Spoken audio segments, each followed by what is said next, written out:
بالکل، یہ ایک شاندار خیال ہے نا؟ یہ قدیم روشنی ہے۔ واقعی؟ اچھا، اس کے بعد کیا ہوتا ہے؟ اس کے بعد توانائی کنویکشن زون میں داخل ہوتی ہے۔ یہاں توانائی کی منتقلی کا طریقہ بدل جاتا ہے۔ گرم پلازما کے بڑے بڑے بلبلے توانائی کو لے کر سطح کی طرف اٹھتے ہیں۔ اور وہاں ٹھنڈے ہو کر واپس نیچے ڈوب جاتے ہیں؟ جی بالکل، ویسے ہی جیسے کسی برتن میں پانی ابلتا ہے۔ اور آخرکار یہ توانائی اس سطح پر پہنچتی ہے جس سے ہم زمین سے دیکھتے ہیں، فوٹوسفیئر، جس کا درجہ حرارت صرف 5500 ڈگری سیلسیس ہے۔ جی، لیکن کہانی یہاں ختم نہیں ہوتی۔ اس سطح کے اوپر بھی سورج کا ماحول ہے۔ صحیح۔ فوٹوسفیئر کے ٹھیک اوپر کروموسفیئر کی تہہ ہے جو عام طور پر نظر نہیں آتی۔ یہ سورج کی سطح پر لگی ایک باریک گلابی رنگ کی آگ کی چادر جیسی ہے۔ اور یہ کب نظر آتی ہے؟ صرف مکمل سورج گرہن کے وقت، وہ بھی ایک لمحے کے لیے۔ اور سب سے باہر ہے سورج کا تاج یعنی کورونا، جو لاکھوں ڈگری گرم ہے۔ یہاں ایک الجھن ہے۔ کورونا سورج کی سطح سے اتنا دور ہے، پھر بھی وہ سطح سے سینکڑوں گنا زیادہ گرم کیسے ہو سکتا ہے؟ یہ تو ایسا ہی ہے جیسے آپ آگ سے دور جائیں اور درجہ حرارت بڑھنے لگے۔ آپ نے بالکل صحیح نقطہ اٹھایا۔ یہ شمسی سائنس کے سب سے بڑے رازوں میں سے ایک ہے، جسے کورونل ہیٹنگ پرابلم کہتے ہیں۔ تو اس کی کوئی وضاحت نہیں؟ سائنسدانوں کا خیال ہے کہ اس کی وجہ سورج کی سطح سے اٹھنے والی پیچیدہ میگنیٹک لہریں اور نینو فلیئرز یعنی چھوٹے چھوٹے توانائی کے دھماکے ہو سکتے ہیں، لیکن حتمی جواب ابھی تک کسی کو معلوم نہیں۔ یہ اس بات کی یاد دہانی ہے کہ ہم اپنے قریبی ستارے کے بارے میں ابھی کتنا کم جانتے ہیں۔ بالکل۔ تو ہم نے سورج کی ساخت کو سمجھ لیا، لیکن جیسا کہ ہم نے پچھلے حصوں میں بات کی، یہ ستارہ ہر وقت پرسکون نہیں رہتا۔ شمسی دھبے یعنی سن سپاٹس اور سولر فلیئرز کیا ہیں؟ دیکھیں، سورج کی سطح ایک بہت متحرک جگہ ہے۔ اس کی میگنیٹک فیلڈ لائنز اکثر آپس میں الجھ جاتی ہیں۔ اچھا۔ جن جگہوں پر یہ مقناطیسی سرگرمی بہت شدید ہوتی ہے، وہاں سطح کا درجہ حرارت ارد گرد کے مقابلے میں کچھ کم ہو جاتا ہے اور وہ حصے ہمیں گہرے دھبوں کی طرح نظر آتے ہیں۔ اور یہی سن سپاٹس ہیں؟ جی، اور جب یہ الجھی ہوئی مقناطیسی فیلڈ لائنز ایک کھینچے ہوئے ربڑ بینڈ کی طرح ٹوٹتی ہیں تو توانائی کا ایک بہت بڑا دھماکہ ہوتا ہے۔ بالکل، جسے سولر فلیئر کہتے ہیں۔ اور کبھی کبھی یہ دھماکے اتنے بڑے ہوتے ہیں کہ سورج اپنے مادے کا ایک حصہ ہی خلا میں اچھال دیتا ہے، یعنی کورونل ماس ایجیکشن یا CME۔ یہ تو کسی کائناتی توپ کے گولے کی طرح لگتا ہے۔ آپ کی تشبیہ بہت اچھی ہے۔ یہ پلازما کا ایک اربوں ٹن وزنی بادل ہوتا ہے جو لاکھوں کلومیٹر فی گھنٹہ کی رفتار سے خلا میں سفر کرتا ہے۔ اور اگر اس کائناتی توپ کا رخ زمین کی طرف ہو تو اس کے نتائج بہت سنگین ہو سکتے ہیں۔ یہ سولر ونڈ یعنی سورج سے آنے والے چارج شدہ ذرات کے مسلسل بہاؤ کو ایک شمسی طوفان میں بدل دیتا ہے۔ مجھے 1989 میں کیوبک کینیڈا کا واقعہ یاد آ رہا ہے۔ کیا وہ اسی کی ایک مثال تھی؟ وہ اس کی بہترین مثال ہے۔ ایک طاقتور شمسی طوفان زمین کے میگنیٹک میدان سے ٹکرایا اور اس نے کیوبک کے پورے پاور گرڈ کو ناکارہ کر دیا۔ 9 گھنٹے تک 60 لاکھ لوگ بجلی کے بغیر تھے۔ جی، اسکول، کاروبار سب کچھ بند ہو گیا۔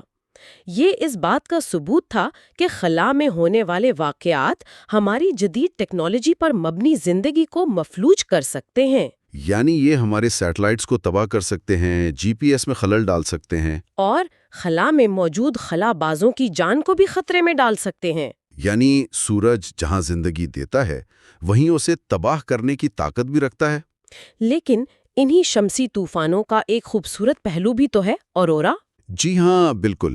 جب یہ چارج شدہ ذرات زمین کے میگنیٹک میدان سے ٹکراتے ہوئے ہمارے ماحول کے بالائی حصوں میں داخل ہوتے ہیں تو وہ گیس کے ایٹموں کو روشن کر دیتے ہیں، اور آسمان پر وہ رنگین روشنیاں نظر آتی ہیں۔ یہ روشنیاں، جنہیں اورورا بوریلس اور اورورا آسٹریلس کہا جاتا ہے، دراصل سورج اور زمین کے ماحول کا ایک کائناتی رقص ہیں۔ یہ واقعی ایک خوبصورت خیال ہے۔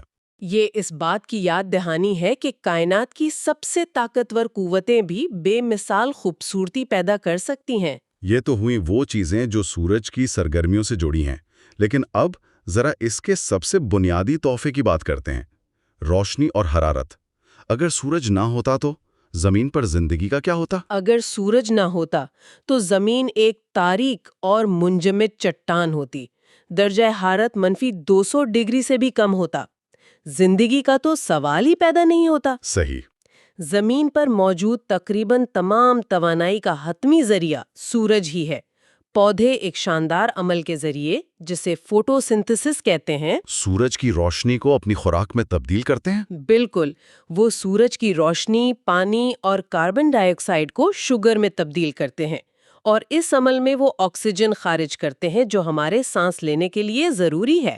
اور یہی فوٹوسنتھسس پوری غذائی زنجیر یعنی فوڈ چین کی بنیاد ہے۔ پودوں کو سبزی خور جانور کھاتے ہیں اور انہیں گوشت خور۔ جی، یعنی شیر جو ہرن کا شکار کرتا ہے وہ بھی بالواسطہ طور پر سورج کی توانائی ہی حاصل کر رہا ہوتا ہے جو گھاس سے ہرن میں منتقل ہوئی تھی۔ یہاں تک کہ کوئلہ، تیل اور گیس بھی تو؟ بالکل، یہ سب وہ کتنی ایندھن بھی لاکھوں سال پہلے زمین میں دبے ہوئے پودوں اور جانوروں کی باقیات ہیں جن میں سورج کی توانائی محفوظ تھی۔ تو آج ہم جو گاڑی چلاتے ہیں یا بجلی استعمال کرتے ہیں، اس کی توانائی بھی دراصل لاکھوں سال پرانی سورج کی روشنی ہے۔ جی، ایک طرح سے ایسا ہی ہے۔ آئیے اب اس تصویر کو اور بڑا کرتے ہیں۔ سورج صرف ہماری توانائی اور خوراک کا ذریعہ نہیں، بلکہ یہ ہمارے پورے سیارے کے نظام کو چلاتا ہے، جیسے موسم اور آب و ہوا۔ یہ کیسے ہوتا ہے؟ دیکھیں، سورج کی حرارت زمین کی سطح کو غیر مساوی طور پر گرم کرتی ہے۔ خط استوا کے قریب کے علاقے زیادہ گرم ہوتے ہیں اور قطبین ٹھنڈے۔ صحیح۔ درجہ حرارت کے اس فرق کی وجہ سے ہوا میں دباؤ کا فرق پیدا ہوتا ہے، جس سے ہوائیں چلتی ہیں۔ یہی حرارت سمندروں سے پانی کو بخارات بنا کر اڑاتی ہے، جس سے بادل بنتے ہیں اور پھر بارش ہوتی ہے۔ یہ پورا آبی چکر ہے۔ اور یہ سارا چکر سورج کی توانائی سے ہی چلتا ہے۔ اور موسموں کی تبدیلی کا کیا معاملہ ہے؟ اکثر لوگ یہ غلط سمجھتے ہیں کہ جب زمین سورج کے قریب ہوتی ہے تو گرمی ہوتی ہے۔ یہ درست نہیں ہے نا؟ جی، یہ ایک اور بہت عام غلط فہمی ہے۔ موسموں کی اصل وجہ زمین کا اپنے محور پر 23.5 ڈگری کا جھکاؤ ہے۔ اچھا، وہ کیسے؟ جب شمالی نصف کرہ سورج کی طرف جھکا ہوتا ہے تو سورج کی شعاعیں براہ راست پڑتی ہیں اور دن لمبے ہوتے ہیں، جس کی وجہ سے وہاں گرمی کا موسم ہوتا ہے۔ اور اسی وقت جنوبی نصف کرے میں سردی ہوتی ہے۔ بالکل، اور 6 مہینے بعد صورتحال الٹ جاتی ہے۔ یہ جھکاؤ ہی ہمیں سردی، گرمی، بہار اور خزاں جیسے خوبصورت موسم عطا کرتا ہے۔ یہ تو ہوئی سائنس کی بات، لیکن انسانی تاریخ میں سورج کا کردار اس سے کہیں زیادہ گہرا اور ثقافتی رہا ہے۔ تقریباً ہر قدیم تہذیب میں سورج کو ایک دیوتا کا درجہ حاصل تھا۔ یقیناً، کیونکہ قدیم انسان یہ سمجھتا تھا کہ اس کی بقا کا انحصار اسی روشنی اور گرمی کے منبع پر ہے۔ قدیم مصریوں کے لیے سورج دیوتا را سب سے بڑا دیوتا تھا۔ ان کا عقیدہ تھا کہ راہ ہر روز آسمان پر ایک کشتی میں سفر کرتا ہے۔ جی، اور رات کو زیر زمین دنیا سے گزرتا ہے، جہاں اسے ہر رات افراتفری کے دیوتا سے لڑنا پڑتا ہے تاکہ اگلی صبح دوبارہ طلوع ہو سکے۔ اسی طرح ہندو مت میں سوریہ دیوتا ہیں، جنہیں زندگی اور توانائی بخشنے والا مانا جاتا ہے، اور آج بھی لاکھوں لوگ سوریہ نمسکار کے ذریعے انہیں خراج عقیدت پیش کرتے ہیں۔ اور سورج صرف پوجا کے لیے نہیں تھا، یہ انسان کی پہلی گھڑی اور پہلا کیلنڈر بھی تھا۔ بالکل، انسان نے بہت پہلے سن ڈائلز یعنی دھوپ گھڑیاں بنا لی تھیں جو ہزاروں سال تک وقت معلوم کرنے کا ذریعہ رہیں۔ اور اسی سے موسموں کا حساب بھی رکھا جاتا تھا۔ جی، تاکہ یہ معلوم ہو سکے کہ فصلیں کب کاشت کرنی ہے اور کب کاٹنی ہے۔ برطانیہ میں موجود سٹون ہینج جیسی پراسرار تعمیرات شاید اسی کی ایک مثال ہے۔ بہت سے ماہرین کا یہی خیال ہے نا؟ جی، سٹون ہینج کے پتھروں کو اس طرح ترتیب دیا گیا ہے کہ سال کے سب سے لمبے دن سورج بالکل ایک خاص پتھر کے اوپر سے طلوع ہوتا ہے۔ یہ اس بات کا ثبوت ہے کہ ہمارے آباء و اجداد نہ صرف سورج کی پوجا کرتے تھے بلکہ ماہر فلکیات بھی تھے۔ بالکل، سورج کو ایک دیوتا سمجھنے سے لے کر اسے سوہو جیسی خلائی رصدگاہوں سے دیکھنے تک کا سفر، یہ دراصل انسانی تجسس اور علم کی پیاس کی کہانی ہے۔ تو ان سب باتوں کو جوڑ کر ہم کیا نتیجہ اخذ کر سکتے ہیں؟ ہم نے سورج کے دہکتے مرکز سے سفر شروع کیا، اس کی سطح پر ہونے والے دھماکوں کو دیکھا اور زمین پر اس کے اثرات کا جائزہ لیا۔ یہ صرف ایک ستارہ نہیں، یہ ہماری زندگی کا مرکز ہے۔ اس پورے جائزے کا سب سے اہم نقطہ شاید باہمی انحصار اور تعلق ہے۔